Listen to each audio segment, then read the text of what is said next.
আমার ব্রেকফাস্ট আজকে সকালের পরোটা আর আলুর তরকারি। অনেকদিন পরে পরোটা হচ্ছে। চায়ের পালা, একটা বিস্কুট নিয়ে এখন চা খাবো। লাঞ্চ মেনু হচ্ছে ভাত প্লেটে নিয়ে নিয়েছি, সাথে একটা আলু সিদ্ধ রয়েছে। আচ্ছা, কালকের সজনে ডাঁটার তরকারি আর বাড়ির কচুর বাটা আর 2-3 দিনের আগের চাটনি, আমের চাটনি। এই হচ্ছে আমাদের লাঞ্চ মেনু আজকের।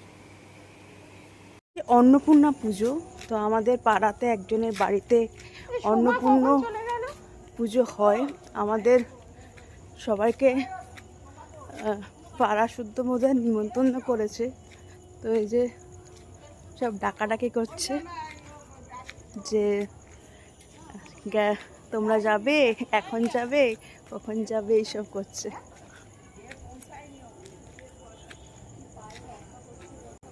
এই যে সবাই একসাথে, পাড়ার সবাই একসাথে যাচ্ছি। যেহেতু আমি একটু ধীরে ধীরে হাঁটি, ওই জন্য আমার আগে সবাই বেরিয়ে যাচ্ছে। আমি কিন্তু সবার আগে বেরিয়েছি বাড়ি থেকে, জানো তো, কিন্তু সবার পিছনে আমি। কচ্ছপ বাড়িটাতে এরকম লাইট দিয়ে সাজিয়েছে আর এরকম গেট করেছে। তো চলো একটু দেখবো যে ঠাকুরটা। বাবা, লাইন লেগে গেছে ঠাকুর দেখার।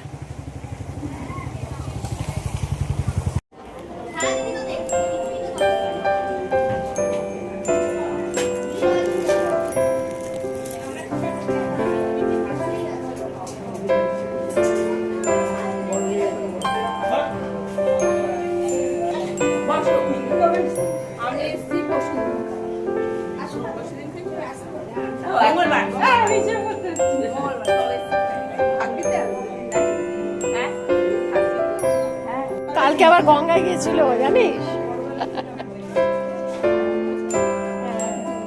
খাওয়া দাওয়া করছে আর আমরা এখানে গল্প করছি।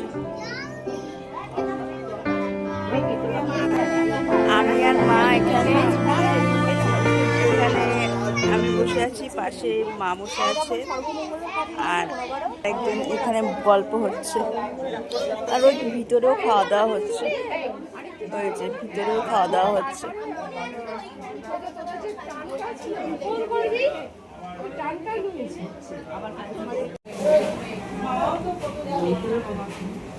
যাদের বাড়িতে অন্নপূর্ণা পুজো হয়, প্রত্যেক বছর যেহেতু পুজো করে, পাড়ার লোকের মুখেই শুনলাম যে এখন অন্নপূর্ণা মাকে প্রতিষ্ঠিত করেছে বাড়িতে। এখন আর মূর্তি পুজো করে না, আগে মূর্তি পুজো হতো।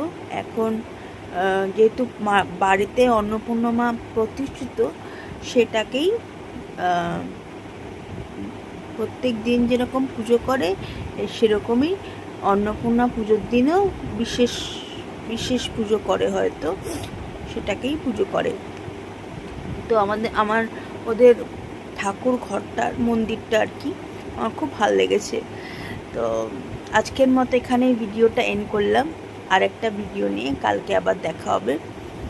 আর সত্যি কি আমাদের লকডাউন হচ্ছে আবার?